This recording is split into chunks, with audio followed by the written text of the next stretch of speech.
सभी छात्र छात्राओं को एक बार फिर हम अपने YouTube चैनल में स्वागत करते हैं। आज हम किरण प्रकाश की में पढ़ेंगे गोली दर्पण के द्वारा प्रतिबिंब का बनना। ठीक है, तो आइए पहले समझ लेते हैं कि आखिर ये प्रतिबिंब होता क्या है।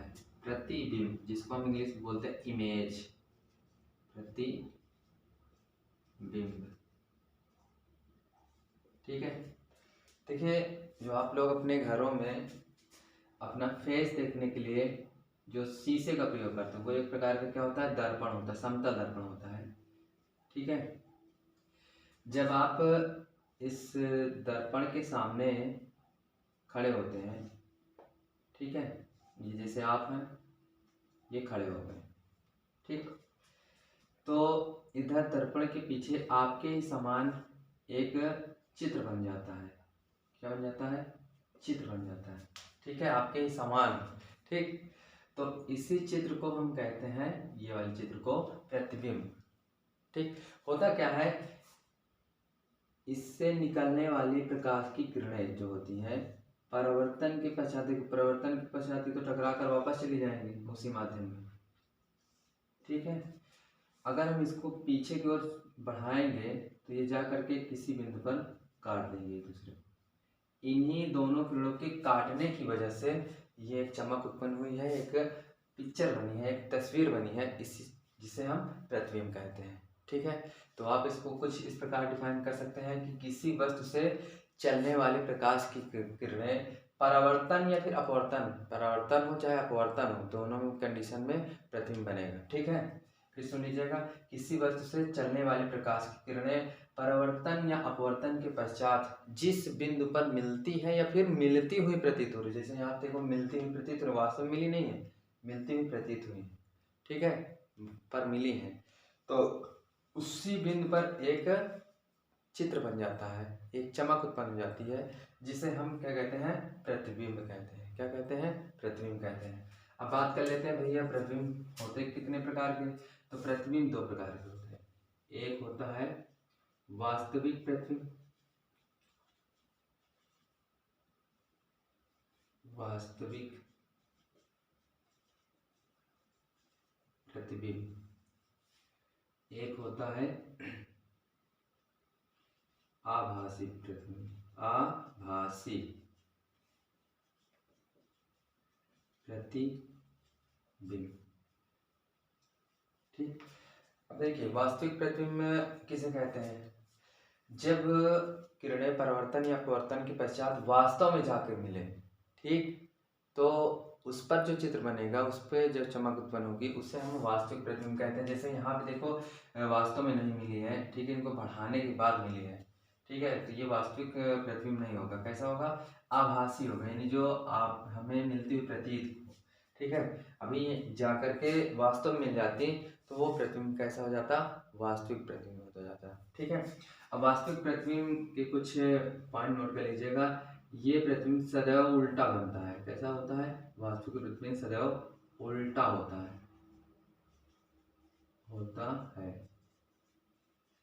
ठीक है, जबकि आभासी प्रतिबिंब क्या होता है, ये सदैव सीधा होता है, सदैव सीधा होता है। ठीक है, अब ये जो प्रतिबिंब है किरणों के वास्तव में मिलने पर बनता है, किरणों के वास्तव में मिलने पर बनता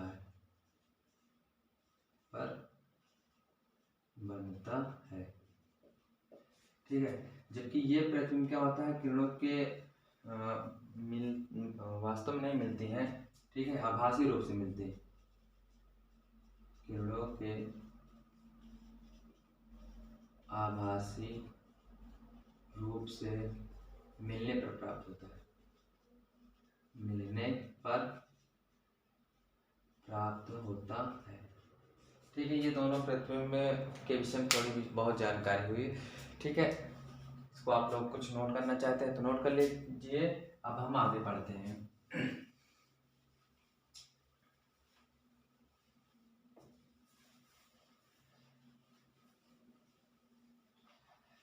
अब आप लोग हेडिंग बनाइएगा, किरण आरेख खींचने के नियम। कुछ नियम जान लेते हैं, फिर उसके बाद प्रतिबिंब बनाते हैं। किरण आरेख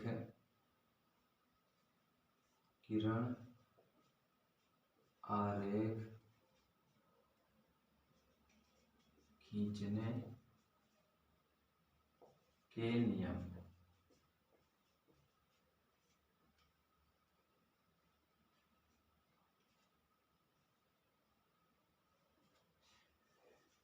ठीक है, ये हेडिंग बना लीजिएगा। अब आइए समझते हैं कि ये आखिर नियम क्या क्या होते हैं। सबसे पहला नियम देख लीजिएगा। अगर कोई भी दर्पण है, कोई भी गोलीय दर्पण है, ठीक है, जैसे ये है आपका अवतल दर्पण, ठीक। अगर कोई भी प्रकाश की किरण इसके मुख्य अक्ष के समांतर होगी, ये ध्रुव हो गया, ठीक है, ये मुख्य अक्ष हो गया, और ये मान लीजिए फोकस, और ये वक्ता केंद्र। कोई भी प्रकाश की किरण मुख्य अक्ष के समांतर आएगी, आपतित होती है, तो परावर्तन के पश्चात मुख्य फोकस से होकर ही जाती है। ये हो गई बात अवतल दर्पण की। और अगर उत्तल की बात करें, ठीक है, ये आपको उत्तल दर्पण होता है।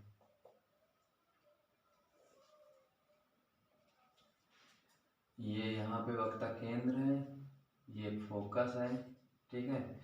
तो कोई भी प्रकाश की किरण ये मुख्य अक्ष के समांतर आएगी, तो अब यहाँ पे तो अंदर जाएगी नहीं, ये वापस टकरा के चली जाएगी, तो इसको हम पीछे की ओर बढ़ाएंगे तो ये मुख्य फोकस होकर जाती प्रतीत होगी, ठीक है। यही इसका प्रथम नियम है, ठीक।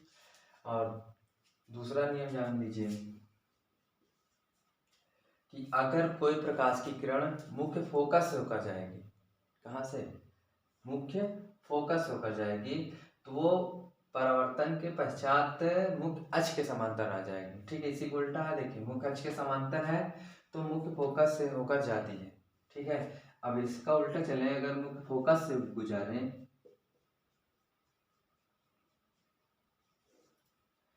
ये हमारा मुख्य फोकस रहा, ये वक्ता केंद्र रहा। अगर कोई प्रकाश की किरण ये मुख्य फोकस होकर गई जाएगी, तो वो परावर्तन के पश्चात मुख्य अक्ष के समांतर हो जाती है। देखिए, बिल्कुल इसी का विपरीत है, ठीक। और यही काम उत्तल दर्पण में होता है, ठीक। जैसे ये मान लीजिए मुख्य फोकस है, ये इधर वक्ता केंद्र है। अगर मुख्य अक्ष के मुख्य फोकस होकर आए, ऐसा लग रहा है ना, मुख्य फोकस की ओर आ रही है, तो ये तो भाई टकरा करके अंदर जाएगी नहीं, ये इधर आ जाएगी मुख्य अक्ष के समांतर, ठीक। ऐसा लग रहा है कि ये मुख्य अक्ष की ओर, मुख्य फोकस की ओर आ रही है, ठीक है। तो ये दोनों आप लोग नोट कर लीजिए, दोनों नियम फिर सुन लीजिएगा। जब कोई भी प्रकाश की किरण गोलीय दर्पण के मुख्य अक्ष के समांतर आती है, तो वो परावर्तन के पश्चात मुख्य फोकस होकर जाती है। और जब कोई प्रकाश की किरण मुख्य फोकस से होकर जाती है, तो वो परावर्तन के पश्चात मुख्य अक्ष के समांतर हो जाती है, ठीक है। अब अगले नियम के बारे में जानते हैं, इसको हम रख कर रहे हैं।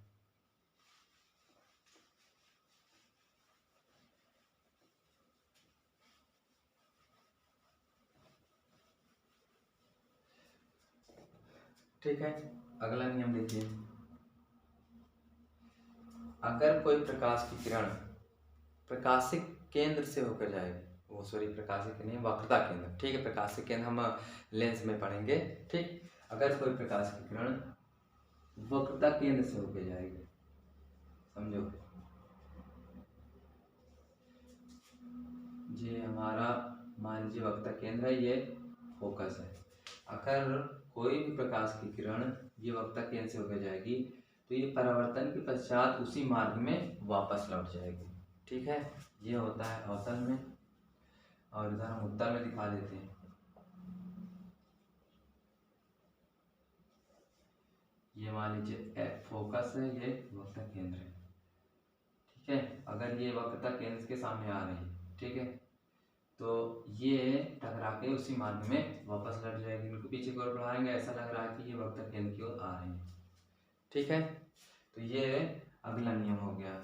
और समझिए, अगर कोई प्रकाश की किरण गोलीय दर्पण के ध्रुव पर टकराती है, ध्रुव पर आपतित होती है, तो देखिए उसको क्या होता है,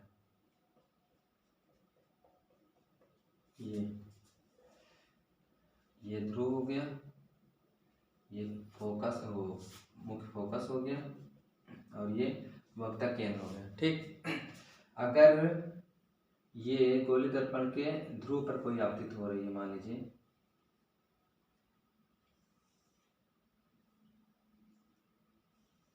तो जब कोई प्रकाश की किरण गोली दर्पण के ध्रुव पर आपतित होती है, टकराती है, तो ये समान कोण बनाते हुए सीधे निकल जाती है। समान कोण का मतलब है कि जितना इधर जितने कोण पर ये आकर टकराई है उतने कोण बनाती हुए सीधे निकल जाएगी।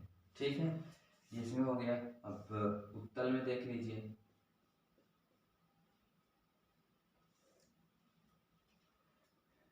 तो ये ध्रुव हुआ, ये फोकस और ये वक्ता केंद्र। अब मान लीजिए ये प्रकाश की किरण आई और ये टकराकर समान कोण केंद्रित करते हुए सीधे निकल गई। ठीक है, तो इस प्रकार ये चारों नियम हो गए। ठीक है, नोट कर लीजिए आप लोग। और एक बात बता देते हैं कि किरणें सदैव बाईं ओर से ही चलती हैं, और जब तक दो किरणें नहीं मिलेंगी तब तक कोई प्रतिबिंब नहीं बनेगा। ये बातें याद रखिएगा। ठीक, और अगर कोई प्रकाश की किरण अनंत से चल रही हैं तो वो समांतर आएंगे, अगर अनंत पे जाएंगी तब पर भी समांतर ही जाएंगे। ठीक, अब अगली हेडिंग बना लीजिएगा, अवतल दर्पण द्वारा प्रतिबिंब का बनना। ठीक है, अवतल दर्पण के द्वारा प्रतिबिंब का बनना।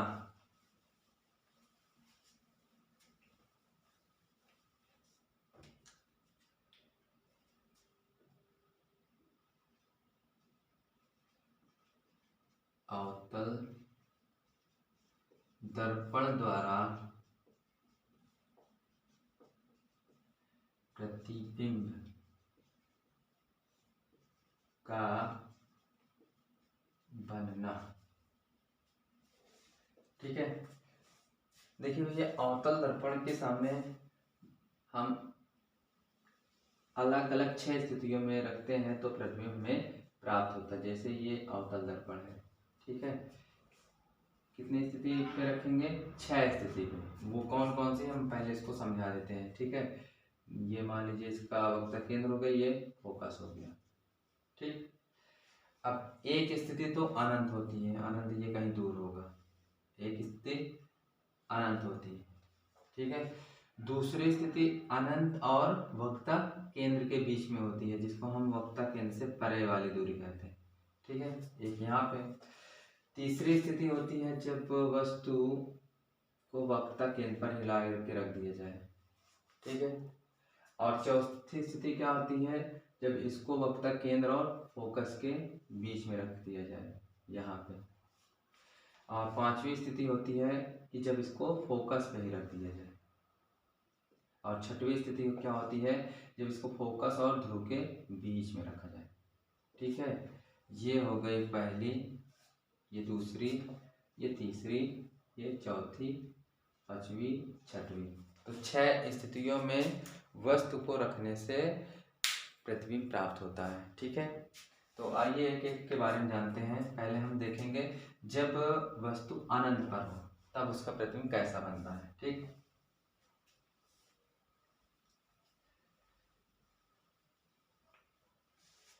तो आप लोग बना लीजिए हेडिंग, जब वस्तु अनंत पर हो। जब वस्तु अनंत पर हो। ठीक है, जब वस्तु अनंत पर हो। देखिए, ये जैसे हमारा अवतल दर्पण है, ये मुख्य फोकस है और ये वक्रता केंद्र। ठीक है, अब आप लोग बनाइएगा तो ये वाली दूरी और ये वाली दूरी बराबर रखिएगा। ठीक है, जिससे जो आपका प्रतिबिंब आए वो सही तरीके से आए। ठीक है, चलिए हम वस्तु को कहाँ पे रखते हैं? अनंत पे।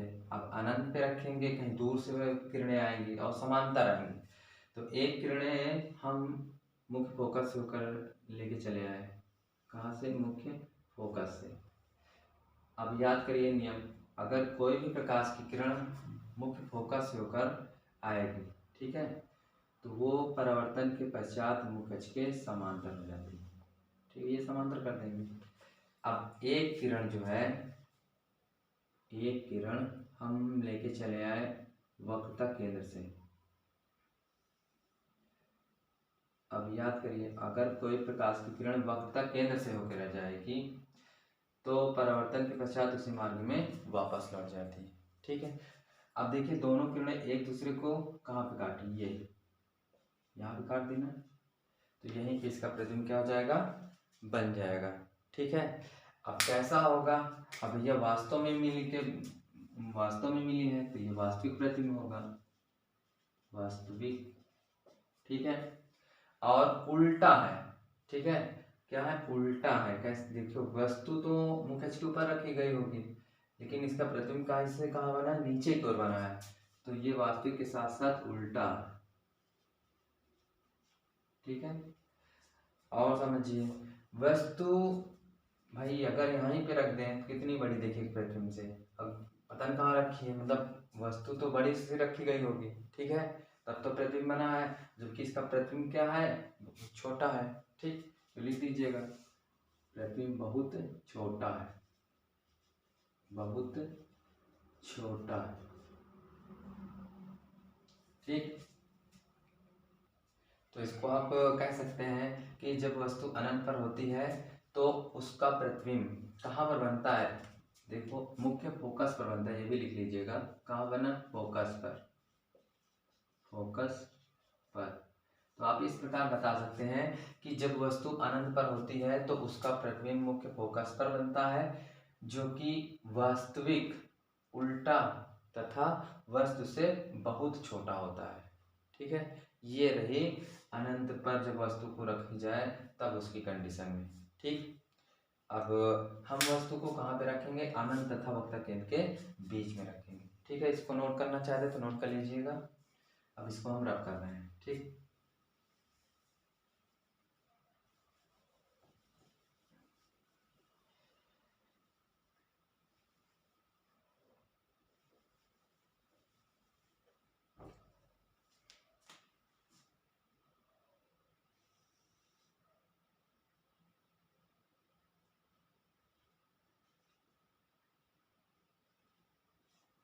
अब हम वस्तु को अनंत, इधर अनंत कहीं है और ये वक्रता केंद्र यहाँ पे ला के रखते हैं।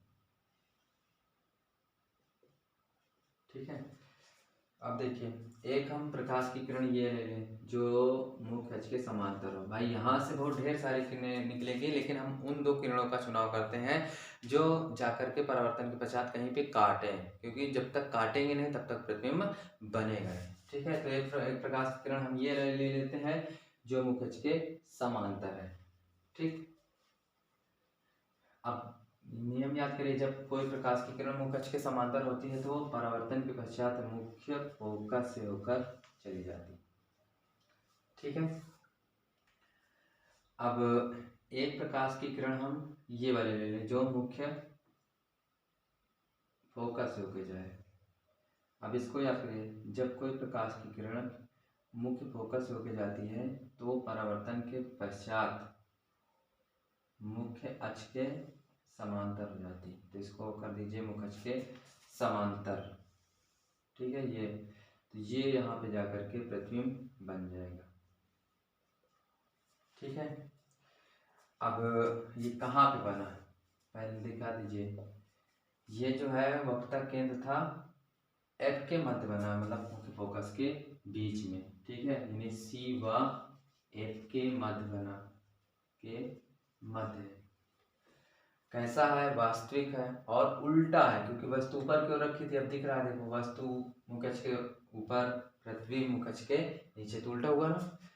तो आप कह सकते हैं वास्तविक, वास्तविक व उल्टा। तथा देखिए प्रतिबिंब दिखाई दे रहा है वस्तु से छोटा है। देखिए वस्तु इतनी बड़ी थी, वो इसका प्रतिबिंब इतना बड़ा बना। तो अगली कंडीशन लिख दीजिएगा, वस्तु से छोटा, वस्तु से छोटा। ठीक है, इसको आप एक तरह कैसे लिख सकते हैं कि जब वस्तु, यहाँ पे हम हेडिंग नहीं बनाए हैं, अनंत हुआ, कौन कंडीशन है, अनंत व वक्रता केंद्र के बीच में, वक्रता केंद्र के बीच में हो। ठीक, तो जब वस्तु अनंत तथा वक्रता केंद्र के बीच में होती है तो उसका प्रतिबिंब मुख्य फोकस तथा वक्रता केंद्र के बीच में बनता है, जो वास्तविक उल्टा तथा वस्तु से छोटा होता है, बहुत छोटा नहीं लिखेगा। ठीक है, तो इस प्रकार से ये दूसरी कंडीशन हो गई। अब हम तीसरी स्थिति देख जानेंगे, हम वस्तु को वक्रता केंद्र पर रख देंगे। तो अगली हेडिंग बना लीजिएगा, जब वस्तु वक्रता केंद्र पर हो।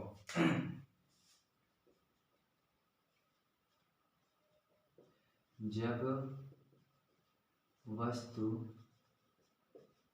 वक्रता केंद्र पर हो। ठीक, तो अब इसको हम क्या करेंगे, वक्रता केंद्र पे रख देंगे वस्तु को।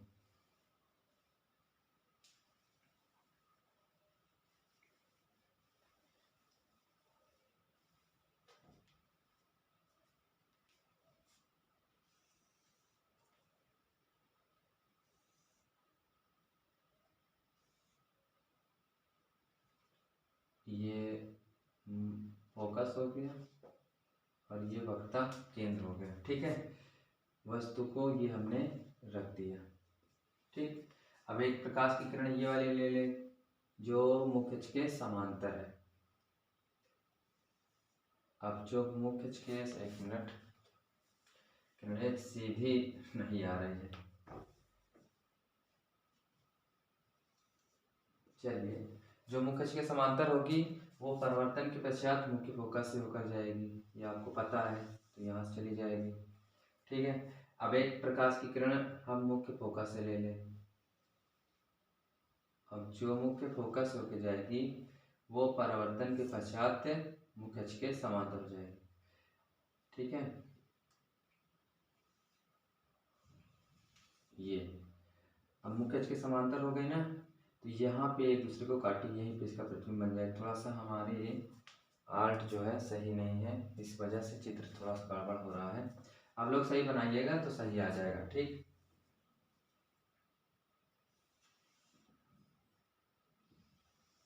ये सही आया।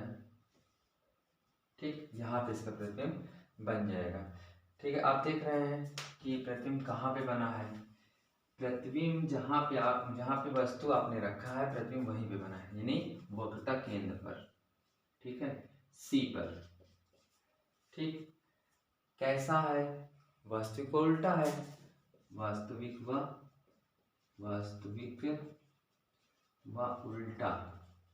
ठीक, और इसके साथ साथ वास्तविक व उल्टा तथा वस्तु के बराबर भी है, वस्तु के बराबर, देख रहे हैं आप, वस्तु के बराबर। ठीक, तो आप इसमें फिर लिखना चाहते हैं तो लिख सकते हैं कि जब वस्तु वक्रता केंद्र पर होती है तो उसका प्रतिबिंब वक्रता केंद्र पर ही बनता है। ठीक है, जो वास्तविक उल्टा तथा वस्तु के बराबर होता है, बस इतना लिखना है। ठीक, चलिए इसको भी रब कर रहे हैं। अब अगली स्थिति क्या होगी, अगली स्थिति वक्रता केंद्र तथा फोकस के बीच में। ठीक है, चलिए इसको रब करते हैं। तो हेडिंग बना लीजिएगा, जब वस्तु वक्रता केंद्र तथा मुख्य फोकस के बीच में, जब वस्तु वक्रता केंद्र सी व मुख्य फोकस एफ के बीच में हो या मध्य में हो। ठीक, चलिए अब उसको रख के चेक करते हैं।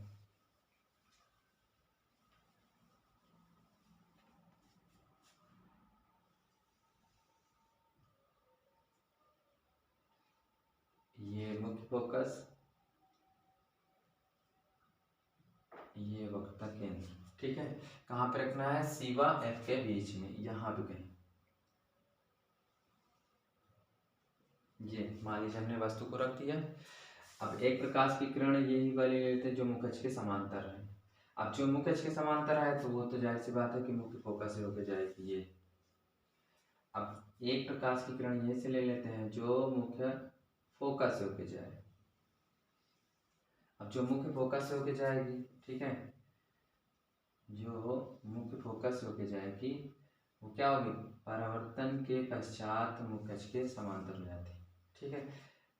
अब यहाँ पे देख रहे हो कि ये प्रकाश की किरण यहाँ पे काटेंगी, ठीक। अब जहाँ पे काटेंगे वहीं पे इसका प्रतिबिंब बन जाएगा। ये हमारा इमेज है, ठीक है। अब देख रहे हैं कहाँ पे बना, अगर इसको देखें तो वक्ता केंद्र था अनंत, इधर अनंत है ना, तो किसके बीच में बना, अनंत व सी के बीच में, अनंत व सी के बीच। कैसा है, वास्तविक है, और वास्तविक है, वास्तविक, और वास्तविक है तो उल्टा है, क्योंकि वस्तु ऊपर की ओर रखी है, प्रतिबिंब नीचे की ओर, उल्टा है। तथा वस्तु से बड़ा है, इस बार बड़ा बना है, देखिए वस्तु इतनी बड़ी, प्रतिबिंब इसका इतना बड़ा, वस्तु से बड़ा, वस्तु से बड़ा। तो इसमें भी आप लोग अच्छे से लिखना चाहे तो लिख लीजिएगा कि जब वस्तु वक्ता केंद्र तथा मुख्य फोकस के बीच में होती है तो उसका प्रतिबिंब अनंत व वक्ता केंद्र के बीच में बनता है। देख रहे हैं, अनंत व वक्ता केंद्र के बीच में बना, जो वास्तविक, उल्टा तथा वस्तु से बड़ा होता है, ठीक। चलिए अब अगली कंडीशन, अगली स्थिति, जब इसको हम उठा करके फोकस में रखते हैं, चलिए रखते हैं, क्या होता है। इसको अगर बनाना चाहे तो बना लीजिएगा, ठीक।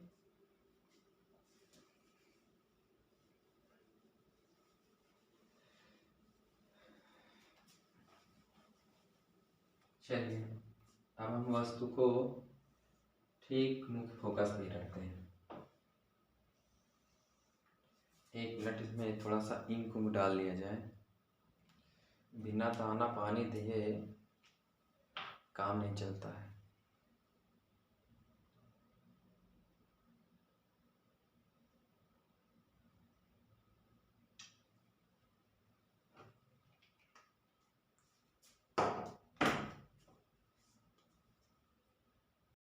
चलिए अब देखते हैं, ये हमारा मुख्य फोकस रहा और ये वक्ता केंद्र, ठीक। वस्तु को कहाँ पे रखना है, इस बार वस्तु को रखना है, उल्टा रख देती है, एक मिनट, ये सी है, ये एफ है, फोकस पे रखना है। तो हेडिंग बना लीजिएगा, जब वस्तु मुख्य फोकस पर हो, जब वस्तु एफ पर हो। देखते हैं एफ पर होती है क्या होता है। तो ये हमने मान लीजिए वस्तु को रख दिया,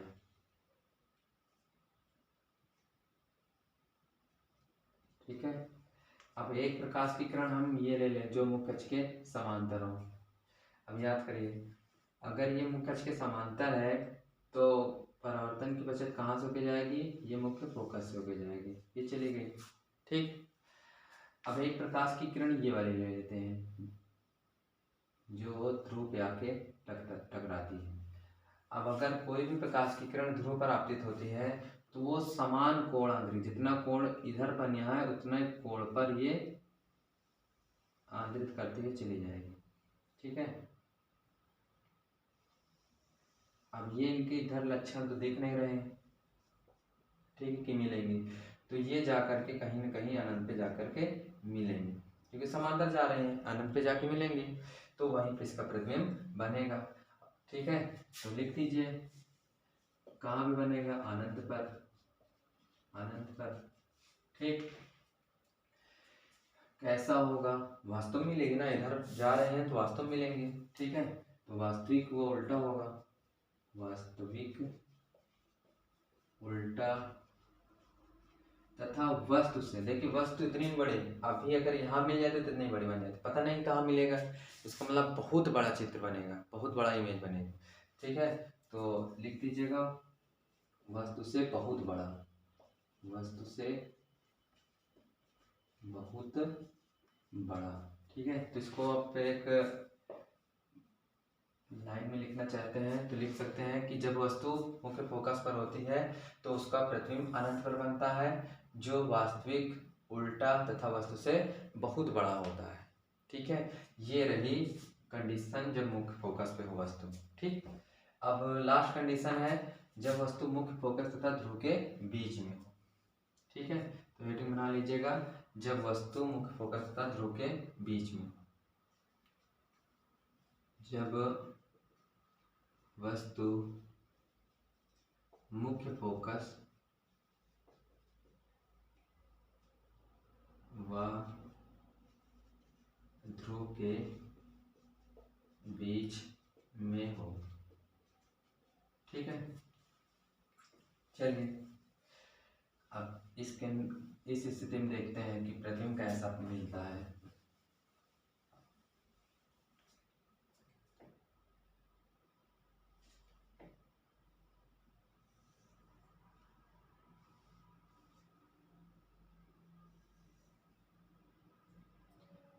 ये मुख्य फोकस, ये वक्रता केंद्र, हम वस्तु इस बार यहाँ पे ला के रखते हैं।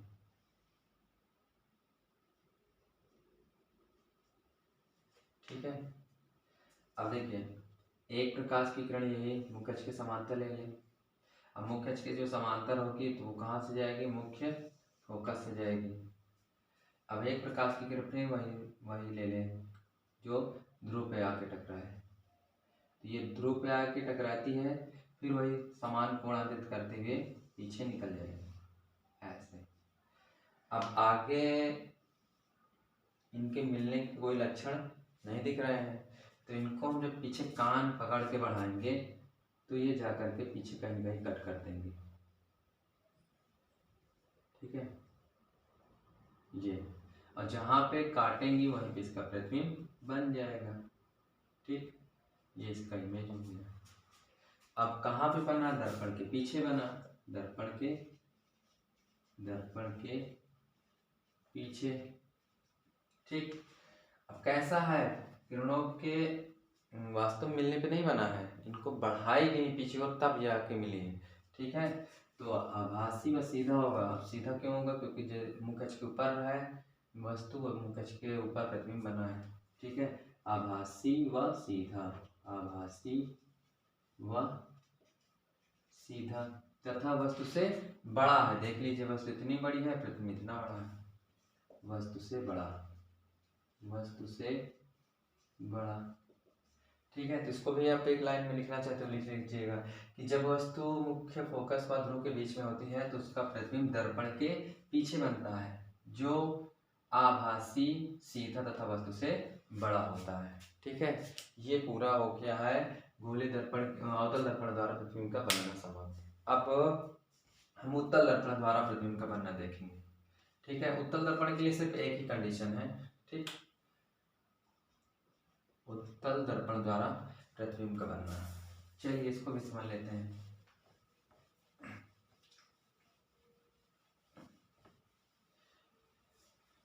सिर्फ एक कंडीशन है, जब वस्तु अनंत व ध्रुव के बीच में हो। ठीक है, क्योंकि इसका जो प्रकृति होती है कुछ अलग होती है। ये इसका फोकस आभासी होता है, सब कुछ आभासी होते हैं। ठीक, ये अब कहाँ पे वस्तु रखना है, इधर अनंत और ध्रुव के बीच में रखना है, तो इधर कहीं अनंत होगा और ये ध्रुव है, तो मान लीजिए यहाँ पे रख दें। अब एक प्रकाश की किरण ये वाले ले लेते हैं जो मुख्य अक्ष के समांतर। अब मुख्य अक्ष के समांतर होती है तो ये कहाँ से होकर जाएगी, मुख्य फोकस। भाई ये तो अंदर जाएगी नहीं, ये इधर ऐसे चली जाएगी। इसको हम अगर पीछे की ओर बढ़ाएंगे तो मुख्य फोकस से होकर जाती हुई प्रतीत होगी। ठीक है, अब एक प्रकाश की किरण हम ये वाले ले लेते हैं जो ध्रुव पे आके टकराए। अब जो ध्रुव पे आके टकराती है, ठीक, तो वो परावर्तन के पश्चात समान कोणांतरित करते हुए निकल जाते हैं। इसको भी अगर हम पीछे की ओर बढ़ाएंगे तो ये कुछ जा करके यहाँ पे दोनों किरणों एक दूसरे को काट देंगे। यही पे इमेज बन जाएगा। अब ये कैस कहाँ पे बना है, भाई दर्पण के पीछे ही बना है। ठीक, दर्पण के पीछे। अब कैसा है? आभासी व सीधा है, आभासी व सीधा है, तथा ये वस्तु से छोटा है। कैसा है? वस्तु से छोटा है, वस्तु से छोटा। ठीक, तो इसको भी लिखना चाहते तो लिख सकते हैं कि जब वस्तु अनंत व ध्रुव के बीच में होती है तो उसका प्रतिबिंब दर्पण के पीछे बनता है, जो आभासी, सीधा तथा वस्तु से छोटा होता है। ठीक है, तो इस प्रकार से गोलीय दर्पण के द्वारा प्रतिबिंब का बनना हुआ समाप्त। और आज की सभा को हम, आज की क्लास को भी हम यहीं पे समाप्त कर रहे हैं। ठीक है, अब आप लोग आगे पढ़ाई करते रहिए। Bye bye, take care.